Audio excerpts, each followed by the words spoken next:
afin de pouvoir offrir à sa fiancée la vie dont elle rêvait. Et puis vint le jour où Lydie naquit, petite, fragile, les yeux grands ouverts sur un monde qu'elle ne connaissait pas encore. Quand on la posa dans les bras de Richard, il sentit quelque chose de nouveau en lui.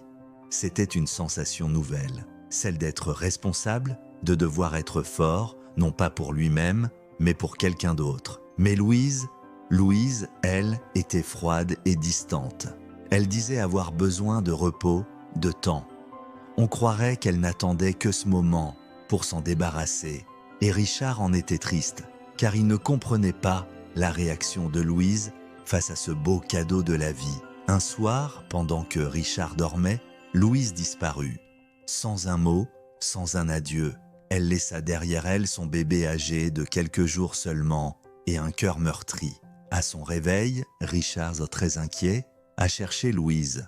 Partout où il pouvait, il a fait des déclarations à la police, lancé des avis de recherche. Il savait en son fort intérieur que Louise s'était enfuie, les avait abandonnés, Lydie et lui, mais il ne pouvait pas se résoudre à l'accepter. Pourtant, il n'avait pas le choix, car il devait travailler, redoubler d'efforts pour Lydie. Heureusement, sa propre mère, Hélène, vient vivre avec eux.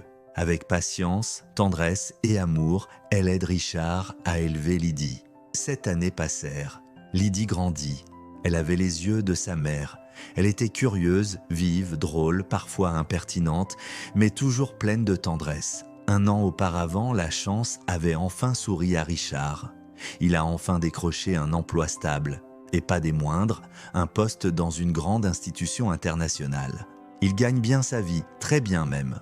Un jour, alors que Lydie jouait dans le jardin, Richard reçoit un message sur son téléphone. Le message disait « Je suis de retour, je veux revoir ma fille ». Louise